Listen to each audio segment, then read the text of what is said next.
ఆయనే అన్నారు కదా జగన్మోహన్ రెడ్డి గారే, మావి గన్, దాంట్లో గన్ ఉంది నన్ను అనుకుంటారేమో, కావాలంటే పేరు మార్చుకోండి అన్నారు. ఎందుకన్నారు? ఇదే ప్రతిపాదన మీరు గమనించి నేను అనుకోవడం, అదే అది ఆయన అన్నది, కానీ నేను అనుకోవడం ఇదే ప్రతిపాదన లేదా ఇదే సొల్యూషను, ఇదే ఆల్టర్నేటివ్ 6 నెలల క్రితం చెప్పారు జగన్మోహన్ రెడ్డి గారు. నాకు గుర్తుండి సంవత్సరం క్రితం చెప్పినట్టున్నారు. 1-2 సార్లు అయితే అన్నారు, పెద్ద అంత పోలా. బహుశా ఆయన ఏమన్నా అట్లా ఒక్కసారి అట్లా కొడితే జోల్ట్ ఇచ్చినట్టు అంటే ఏదో ఒక రూపంలో రియాక్షన్ వస్తుంది కదా అనుకుని ఉండొచ్చాము. కానీ వాస్తవం ఏంది? నేను అడుగుతానబ్బా, మావి గన్ కాదు, వదిలి. అమరావతి అద్భుతమైన పేరు చాలా అందమైన పేరు, బట్ అది బుద్ధిస్ట్ దీనికి సంబంధించింది. మన కనకదుర్గం ఉన్నారు, అది మంచి పేరు, అదైనా పెట్టచ్చు, ఇంకోటి ఏదైనా పెట్టచ్చు, కాదనలా, పేరు అది కాదు. ఎందుకంటే ఏదైనా మన ప్రైడ్ను పెంచేది, ఆంధ్రప్రదేశ్ దీన్ని ఇనుమడింపజేసేది.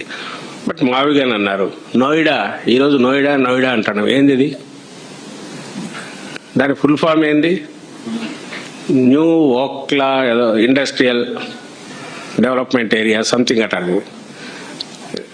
నాకు నిన్న వచ్చి ఏమున్నాయని నెట్లో కొట్టి చూస్తే అర్థం కాదు. వేరే వాళ్ళని అడిగాను, నోయిడా అది అబ్రివేటెడ్ అంటే కాదు అది ఒరిజినల్ పేరు అన్నారు. చూద్దామని చెప్పి కుడితే కాదు, new Okhla development industrial development area Noida. ఇప్పుడు మళ్ళీ గ్రేటర్ నోయిడా దానికి. ఇంకా అట్లా చూస్తే మన కూడా తూడా బీడా బడా ఏవేవో వస్తున్నాయి మన దగ్గర, పిలవట్లేదా? చెప్పదలుచుకుంది ఒకటి, నాకు అర్థమవుతుంది జగన్మోహన్ రెడ్డి గారు. దానికి కూడా ఎవరు అన్నారు, ఇది ఎవరి సలహా? ఆయన లీడరా లేక ఏమన్నా ఉచిత సలహాలు ఇస్తా అంటే కూర్చొని తీసుకుంటే ఆయన లీడర్ ఎట్లా అవుతాడు? దాంట్లో నేను చంద్రబాబు నాయుడు కూడా ఎవరో సలహాలు ఇస్తే ఎవరు గారు, జగన్మోహన్ రెడ్డి గారు కూడా ఎవరో సలహాలు ఇస్తే అవుతాడని నేను అనుకోను. అట్లా కూడా అంటే వాడికి కడుపు మంట ఉండి ఎవరన్నా అంటే అంటారు. కానీ సలహాలు ఇచ్చినా ఇవి తీసుకుని ఏది మాట్లాడాలా, ఏది కరెక్ట్ అనుకునే అంత విచక్షణ, ఆ వివేచన ఇవన్నీ ఉండబట్టే లీడర్లు అయ్యారు. చంద్రబాబు కూడా లీడరే. నేను ఇంతకుముందు అన్నట్టు ఏ రకంగా ముంచాలి ఎదుటోని, ఏ రకంగా ఇంకోటి దోచుకోవాలా, ఏ రకంగా తన పైసా ఖర్చు లేకుండా, పైసా పెట్టడం అవసరం లేకుండా హెరిటేజ్ లాంటి దాన్ని 4,000 కోట్లకో 5,000 కోట్లకో ఎట్లా తీసుకెళ్లాలా, ఇట్లా ప్రజల సొమ్ముతోనూ ఇంకోడు పెట్టిన వాళ్ళను వేరే వాళ్ళు పెట్టిన పుట్ట ఉంటే దాంట్లోకి దూరడం ఎట్లా, ఆ గుడారంలో పాగా వేయడం ఎట్లా, ఆ క్లారిటీను, ఆ స్పష్టత, ఆ వివేచన ఆయనకుంటుంది. ఈయనది జగన్మోహన్ రెడ్డి గారు డిఫరెంట్. ఇది ప్రజలు వీటికి సంబంధించి నిలబడాలా, నేను నా తర్వాత కూడా నా పేరు నిలబడాలని కోరుకునేది ఈయనకుంది, నా అంబిషన్. సో ఇది నా ఉద్దేశంలో అయితే మావిగన్ అని ఆయన ఎందుకన్నారంటే అది అన్నాకనే డిస్కషన్ మొదలైంది. ఒక్కసారి అందరూ ఉలిక్కి పడినారు. 6 నెలల క్రితం ఎందుకు కాలే అంటే 6 నెలల క్రితం సీరియస్ దీనిలాగా అన్నారు.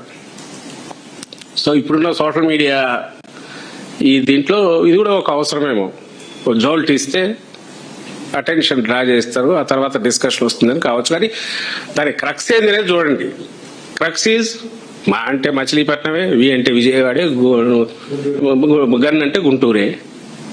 ఆ 3 ఎగ్జిస్టింగ్ నగరాలు కలకలకలాడుతున్నాయి, సజీవంగా ఉన్నాయి, పొటెన్షియల్ బ్రహ్మాండంగా ఉంది, కనెక్టివిటీ ఆల్రెడీ ఉంది. అటు ఎయిర్పోర్టు, ఇంటర్నేషనల్ ఎయిర్పోర్టు అయింది, అండ్ పోర్టు పూర్తిగా వస్తుంది, తయారవుతుంది. చంద్రబాబు నాయుడు కాకుండా జగన్మోహన్ రెడ్డి గారు వస్తే ఈవేళ పూర్తి అయ్యేది. రైల్వే ఇటు పెద్ద రైల్వే జంక్షన్లు ఉన్నాయి, గుంటూరు, విజయవాడ.